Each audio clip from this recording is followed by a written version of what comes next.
buenas noches y bienvenidos una vez más a Hablando Claro.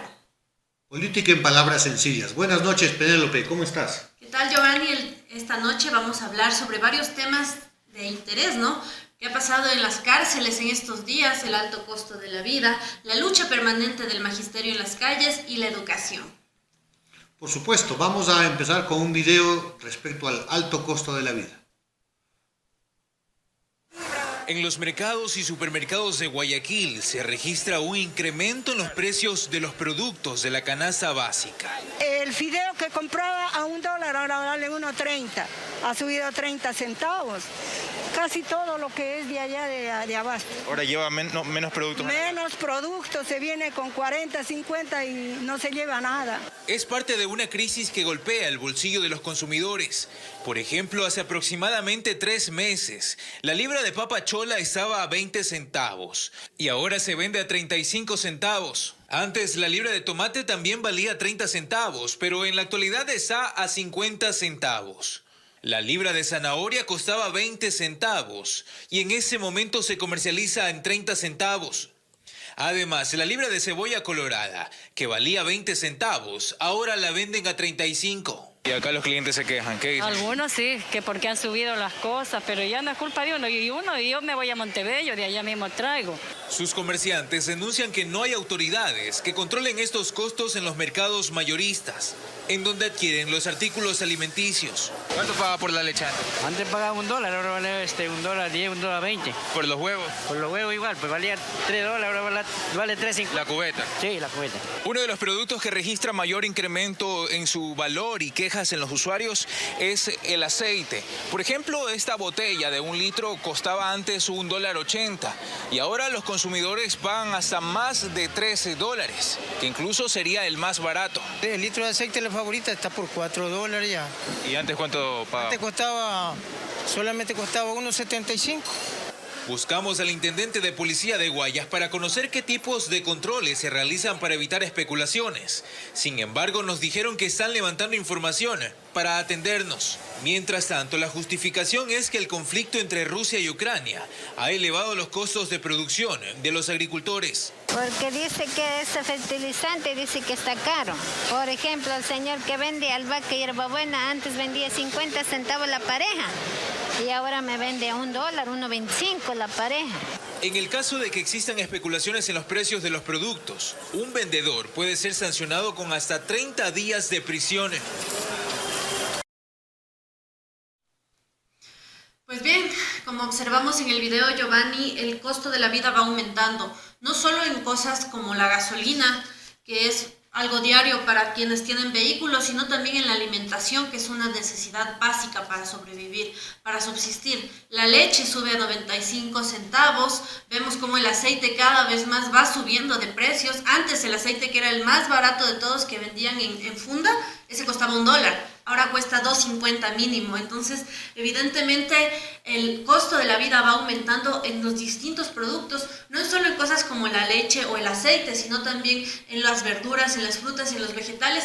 Pero eso, el costo de la vida va aumentando para quienes vamos a comprar en los mercados, porque a los productores, a los pequeños agricultores, a ellos se les sigue pagando miserias. Entonces, mientras unos se enriquecen a costa de las necesidades básicas de las personas y el costo de la vida aumenta y el salario no alcanza para nada, pues la crisis continúa. Y por parte del gobierno no vemos soluciones. Al respecto, Giovanni, ¿qué opinas? Bueno, Penélope, este es el drama que viven millones de hogares ecuatorianos. Estamos cumpliendo un año ya del gobierno de Guillermo Lasso y las condiciones de vida de la población han empeorado. Y tiene que ver precisamente con el alto costo de la vida. Obviamente, las familias tienen cada vez más problemas para llevar el pan a la mesa de sus hogares. Como tú lo has dicho y vimos en el reportaje, que de paso la prensa hegemónica no puede ocultar, una realidad que es palpable todos los días. Sube todo, absolutamente todo lo que es alimentación para los hogares ecuatorianos. Ha subido el aceite, los huevos, el precio del pan. Ya no hay pan de 12 centavos. De 15 hasta 25 centavos cuesta un pedazo de pan en este país. Y tiene que ver precisamente con la falta de una política pública del gobierno. Primero, para fortalecer a los productores. Tú muy bien lo decías, Penélope, Por ejemplo, subió el litro de leche a 95 centavos. Los industriales dicen es porque están invirtiendo más en la producción. Tamaña mentira. Porque la mayoría de los pequeños productores que están recibiendo apenas 28 y 30 centavos el litro de leche, cuando son ellos los que están invirtiendo para, cuidar a sus animales, para alimentarlos, son los que asumen los costos. Y sin embargo la industria es la que sube los precios, como tú lo has dicho, y encarecen a los hogares ecuatorianos. Pero bueno, es tan inocultable esta realidad que incluso el INE acaba de publicar la última encuesta sobre la canasta básica familiar y el promedio, Penélope, debes conocer, son $728 el precio de una canasta familiar en el Ecuador, hoy por hoy. Y te diría que ese es el promedio, pero hay ciudades donde vive la mayoría de la población donde los precios y la canasta es mucho más cara. Para citarte las 4 principales ciudades en población, Quito tiene una canasta básica de $740. Llenar la canasta básica en Guayaquil son $755. Y el récord en lo que es cara la vida es Cuenca, $760. Manta, la 4ª ciudad del país, $751. Es lo que le cuesta a una familia ecuatoriana llevar lo mínimo para alimentar a sus hijos. Pero recordemos, Penélope, que en el Ecuador, según cifras oficiales, el ingreso promedio de los ecuatorianos y ecuatorianas es de apenas $250. Es decir, necesitamos 3 veces el ingreso promedio de los ecuatorianos para cubrir las necesidades. Pero te diría, el gobierno dice, y varios de los plumíferos de la derecha, de que esta es una crisis inflacionaria a nivel mundial, que los precios suben por la guerra en Ucrania. Y obviamente que hay una inflación de carácter mundial. Y hay dificultades con algunos elementos, sobre todo importados. Pero en realidad la pregunta es, ¿en qué afectan el precio de los huevos, por ejemplo, o de la leche, la guerra en Ucrania? No, señores, no se hagan los locos. Los responsables de que los precios se eleven tienen que ver con la inacción del gobierno. Primero, porque no protege a los productores, porque no subsidia, por ejemplo, se ha subido el costo de la urea, que es un material fundamental para la agricultura. El gobierno tiene que inmediatamente hacer un subsidio para garantizar la alimentación del pueblo ecuatoriano. Pero también hay una total ausencia de control de precios. Nosotros lo dijimos, sube la gasolina, sube todo. Y eso es lo que estamos viendo. Hay también una ola especulativa de los grandes mayoristas, de las grandes industrias. Porque incluso en el caso del aceite, el precio ya viene marcado en la etiqueta, Penélope. Es decir, en el libre mercado, en la ley de la selva, los industriales, los grandes empresarios, con la venia del gobierno de Guillermo Lasso, están sometiendo al hambre al pueblo ecuatoriano. Y ese es un tema que, por supuesto, tiene descontenta a la población, Penélope. Así es, Giovanni, frente a todo lo que hablan de la crisis inflacionaria, de los conflictos entre Rusia y Ucrania, ¿quiénes son los que pierden aquí? ¿Las grandes empresas, los grandes productores, los ricos, los poderosos, o es el pueblo ecuatoriano, los pequeños productores, los medianos productores, quienes día a día tienen que pelearle a la vida para poder sacar adelante a sus hijos? Y las familias ecuatorianas que lamentablemente lo poco que se gana no alcanza para absolutamente nada. Esto sin duda alguna nos invita no solo a reflexionar, sino también a hacer una lucha insistente contra el gobierno, a que existan políticas que puedan resguardar a los hogares ecuatorianos. Recordemos en campaña cuando Guillermo Lasso ni siquiera sabía cuánto costaba un litro de leche. Y ahora en sus políticas nos está demostrando cómo no le importan las necesidades de la canasta básica, de la alimentación del pueblo ecuatoriano. Es así, Giovanni, que también vamos a pasar a un tema sumamente, grave que ha venido pasando en nuestro país, que no es de ahora, que ya se ha venido presentando una crisis carcelaria continua y que para hablar al respecto vamos a ver un video.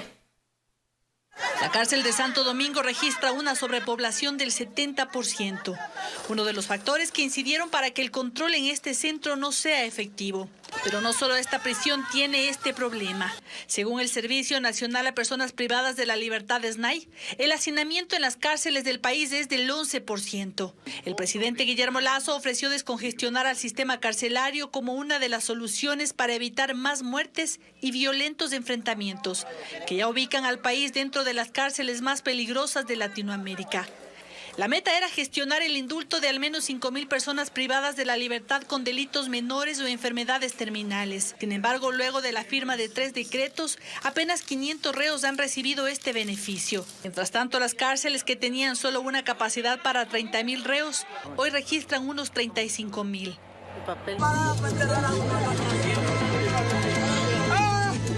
Podido ser testigos y escuchar varios disparos,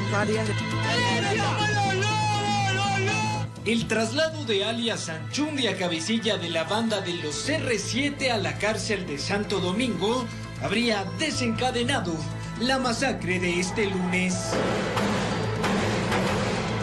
En el penal Bellavista de Santo Domingo la gente se está matando, hay una balacera. Este cambio de reclusorio fue ordenado por un juez quien atendió la petición de Anchundia. Y es que el PPL presuntamente habría estado amenazado de muerte en la cárcel de La Roca, donde se encontraba internado tras haber participado del motín que acabó con la vida de más de 30 personas en la regional del Turi. Freddy Marcelo Anchundia Lor fue sentenciado a 34 años y 8 meses de reclusión por los delitos de sicariato y microtráfico. Una pena que, a decir de expertos, debe ser enfrentada en una penitenciaría de alta seguridad. Seguridad no debe considerar únicamente las penitenciarías regionales, sino a todos los centros de privación de libertad, pues en cualquiera de ellos puede producirse otra masacre.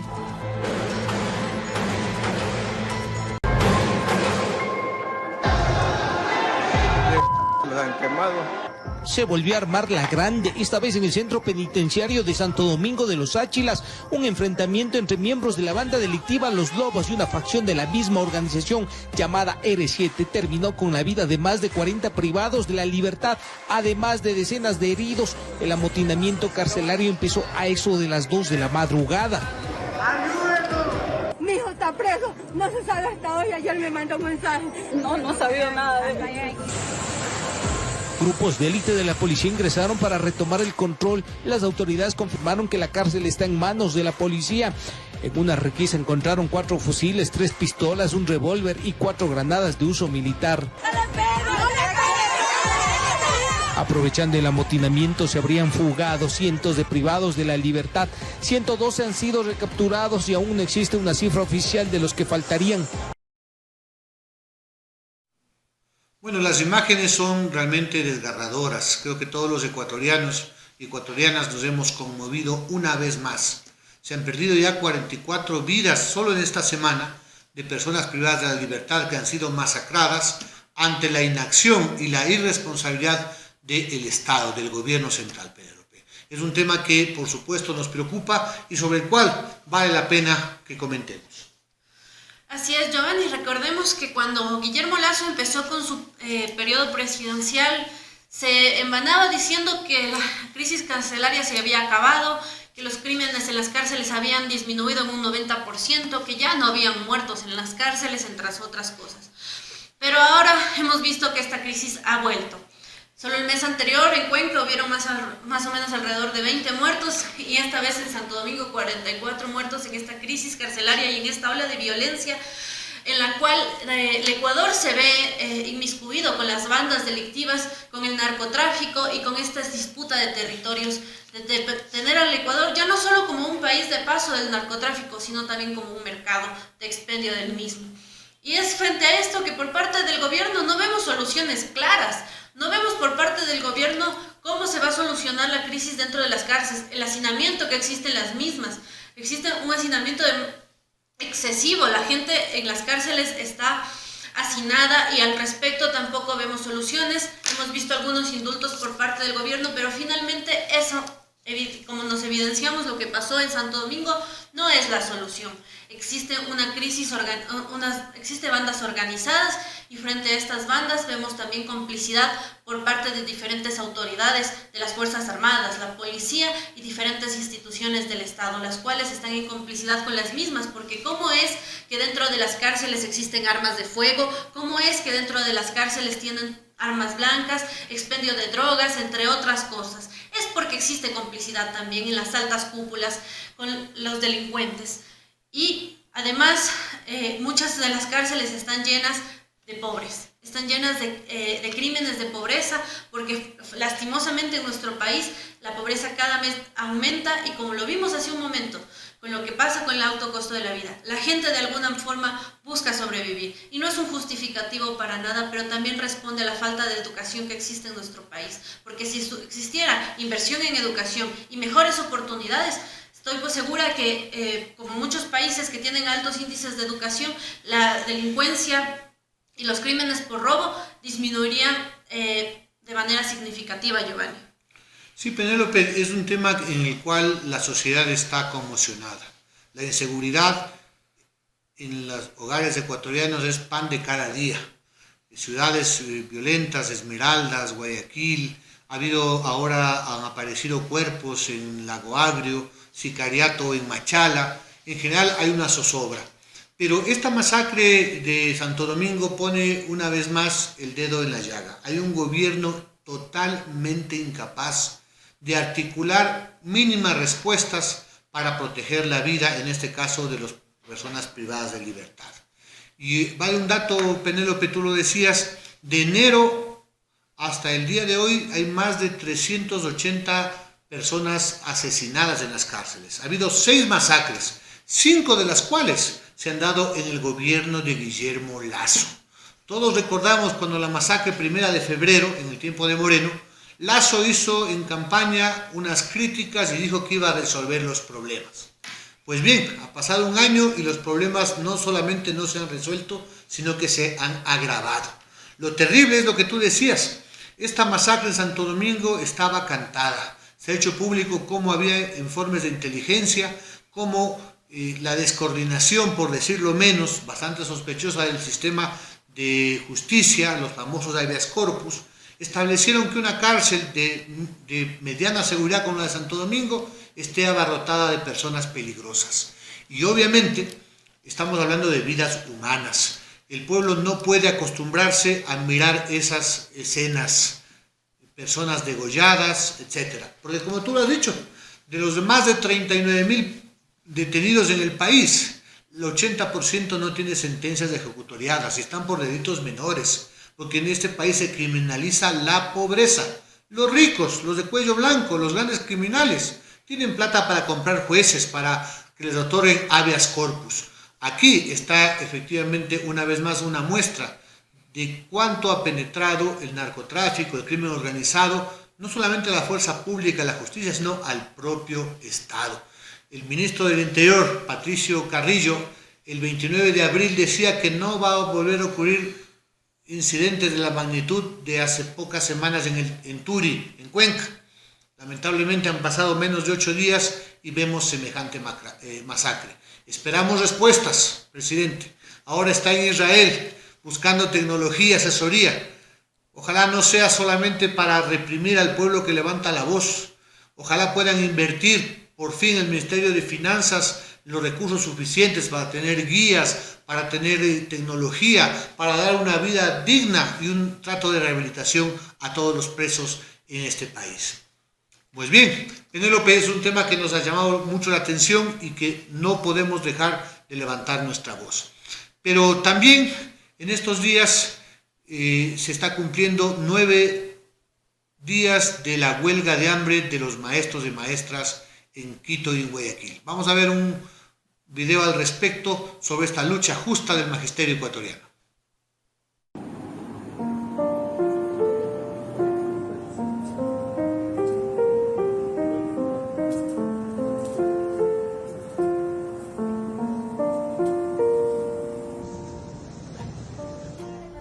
Después de cerrar la carpa, nos concentramos ya en cumplir nuestros ya aseo personal, nos preparamos ya para el descanso, pero antes de descansar lo que hacemos es conversar un poco sobre cómo nos ha parecido el día, hasta que viene el equipo médico que nos revisa todas las noches, nos revisa para ver cómo hemos desarrollado y cómo estamos recibiendo las consecuencias de esta decisión importante, pero a la vez de muy alto nivel de convicción y de entrega.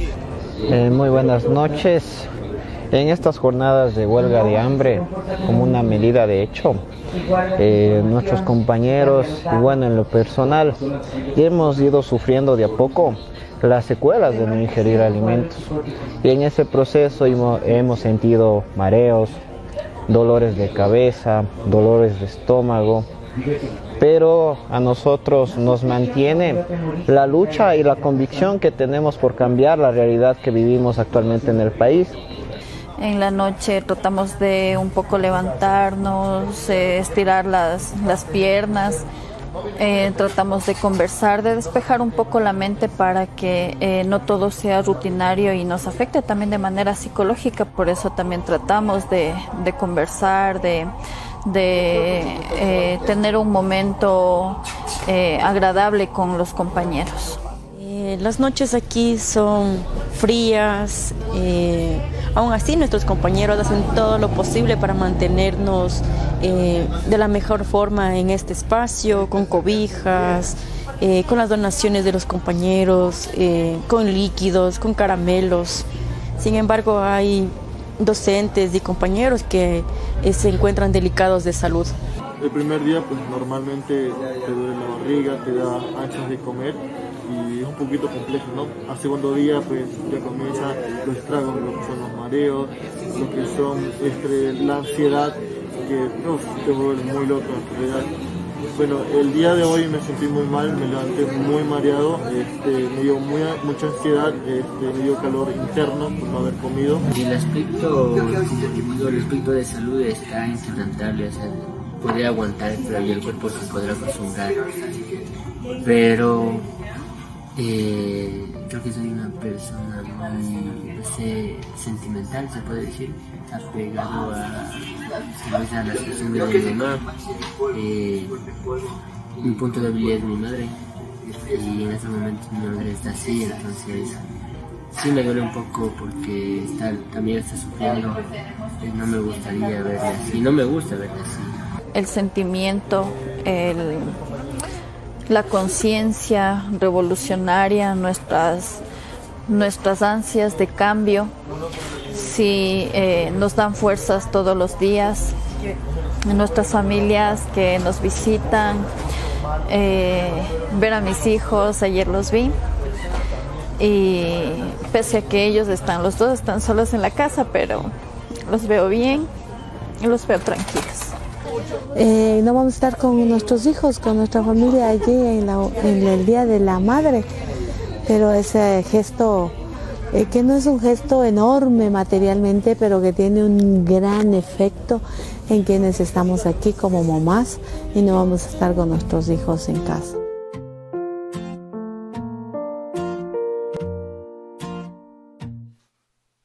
Bueno, creo que sin duda es muy conmovedor este video, el ver el lado humano detrás de la huelga, ¿no? Decenas de docentes en la ciudad de Quito y Guayaquil se encuentran haciendo huelga de hambre, lejos de sus familias, lejos de sus casas, y cada día quebrantándose más y más su salud. Y en medio de esto, creo que su lucha lo que hace es inspirarnos. Nos inspira porque nos demuestra cómo la entereza, la valentía y sobre todo, pues la convicción de saber que su lucha es justa es lo que los impulsa cada día. Hoy cumplen 9 días de huelga de hambre. El día de mañana los docentes van a hacer una marcha en respaldo a sus compañeros que están en huelga de hambre, pero también en exigencia al gobierno y a la Corte Constitucional. Frente a esto, Giovanni, creo que como Unidad Popular hemos estado también permanentemente, tenemos compañeros, parte de nuestra organización que están en la huelga de hambre, ¿no es así? Sí, Penélope, y viendo las imágenes el día de ayer tuvimos la ocasión de compartir junto a Isabel Vargas, con los huelguistas en la ciudad de Guayaquil, en la Plaza de San Francisco. En Guayaquil hay maestros de Los Ríos, del Oro, padres de familia también de Manabí, por supuesto de la provincia del Guayas, y los mismos rostros que vimos hoy en el video de los compañeros que están en Quito. Vimos la valentía de mujeres y hombres que están arriesgando su vida, pero como tú lo has dicho, por una causa totalmente justa, y le rendimos un homenaje. Por supuesto, Unidad Popular está junto al magisterio en la defensa de la educación pública en las calles y en las cortes. Digo en las calles y en las luchas porque lo hicimos el año pasado en la anterior huelga de hambre. De los 117 huelguistas que hubo a nivel nacional en 10 ciudades, algunas decenas fueron militantes de nuestro partido, porque así es la Unidad Popular, no solamente la solidaridad, la voz, sino en primera fila. Y hoy, tú lo has dicho, Gabriela Pérez, nuestra subdirectora provincial en Pichincha, está cumpliendo 9 días de huelga de hambre. Ella es de formación docente, está dejando a sus hijos para cumplir esta labor revolucionaria. Todo nuestro abrazo solidario para Gaby, es el ejemplo de la maestra, de la mujer revolucionaria. Y tú lo has dicho muy bien, este 12 de mayo, precisamente fruto de la huelga de hambre, la Corte Constitucional ha convocado una audiencia para recibir y decidir sobre la vigencia de la equiparación salarial. Es una cosa importante porque Unidad Popular va a estar presente en esa audiencia, Penélope. Junto a Mary Zamora, Sebastián Ceballos, presentamos un amicus curiae, donde vamos a demostrar con argumentos jurídicos, constitucionales y también económicos, no solamente que es justo, sino que está totalmente financiada la equiparación salarial del magisterio ecuatoriano. Y vamos a estar como corresponde en esta gran marcha del magisterio ecuatoriano, varios de nuestros militantes de Guayas, de Imbabura, de Cotopaxi, por supuesto de Pichincha, vamos a estar en las calles de Quito expresando nuestro apoyo. Así como estuvimos el día de hoy junto a los maestros de la plataforma gubernamental, reclamando la renuncia del ministro de Finanzas, don Simón Cueva, que acaba de volver a firmar, parece, habrá que ver en qué términos, un nuevo acuerdo con el Fondo Monetario Internacional. Pero te decía que mañana vamos con la fuerza de la unidad del magisterio, con la fuerza de la razón, y a demostrar algo que el gobierno no puede ocultar ahora. Nosotros hablábamos de que solamente en el tema del IVA, Penélope, el gobierno ha recaudado vía servicio de rentas internas 649 millones extras en lo que va del año. Solo con eso está financiado ya el tema de la equiparación salarial.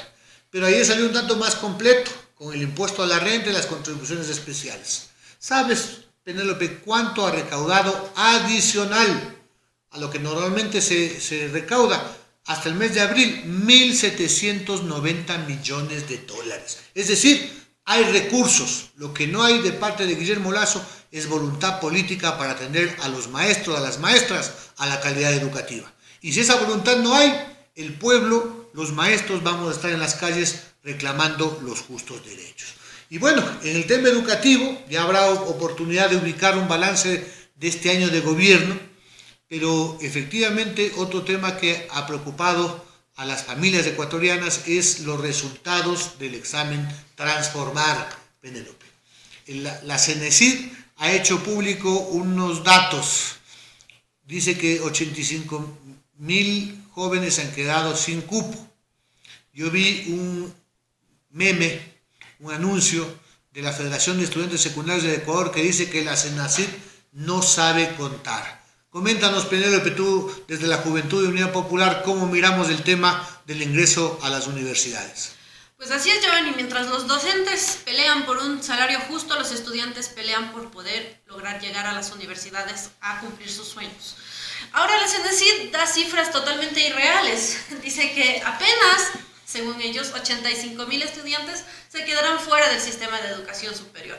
Pero estos datos son totalmente irreales. Creo que hay que estar sumamente claros en cuáles son las verdaderas cifras. Y es que solo en este periodo 327.000 se inscribieron para dar el examen Transformar, de los cuales 280.000 fueron los que rindieron este examen. Pero de estos 280.000, ¿qué pasa con ellos? Apenas existen 122 cupos. y postularon 215.000 personas. 215.000 personas y apenas se dan 122.000 cupos. No sé, Giovanni, creo que no hay que ser un experto matemático para darnos cuenta que los 85.000 que dice la CENACID es totalmente irreal y que en realidad de los 327 que se inscribieron, 205.000 se van a quedar sin un cupo para ingresar a la universidad este periodo, solo este periodo. ¿Qué pasa con los rezagados? ¿Qué pasa con los que ya vienen varios intentos de poder ingresar a la universidad? Y como lo hemos dicho antes, no es un problema de meritocracia, no es que no sacan los puntajes suficientes. Los puntajes son sumamente altos, Giovanni, no sé si tú has visto, pero para ingresar a la universidad necesitas puntajes superiores a 870 puntos. Y la gente lo saca, la gente saca los puntajes necesarios. Pero aquí el problema no es el puntaje. El problema es, primero, que no existen los cupos suficientes, que no existen las universidades en las ciudades principales, como por ejemplo Santo Domingo, que es una de las universidades con mayor población de nuestro país y que no cuenta con una universidad pública. O partes como el sur del país, como en las regiones de Huaquillas, entre otras partes, en las cuales los estudiantes tienen que ir, incluso optar a estudiar a Perú, les sale mucho más factible que estudiar en su propio país. Pero eso lo hacen quienes tienen recursos, quienes tienen dinero. Y la gente del pueblo, los hijos de los obreros, de los campesinos que tenemos el sueño de estudiar, ¿qué pasa con ellos? Eso es lo que ahora nosotros, Comunidad Popular, estamos luchando y estamos exigiendo. Existe educación de calidad para todos y para todas. Sí, Penélope, y hay un dato adicional que se ha hecho público a propósito de estos datos y que tienen que ver con que el 80% de los nuevos bachilleres simplemente no se inscribieron. Todas estas cifras que tú nos diste son los rezagados de años anteriores, es decir, la juventud le está perdiendo digamos, la esperanza de llegar un poco a la universidad y se van borrando los sueños. Pero bueno, la esperanza no debe morir, porque si el pueblo está unido, si el pueblo se moviliza, si el pueblo tiene alternativas, por supuesto que tenemos un futuro. Por eso es que llamamos al pueblo a unirnos, porque solo el pueblo salva al pueblo. Nos estaremos viendo en una nueva edición, Penélope, de Hablando Claro. La política en palabras sencillas.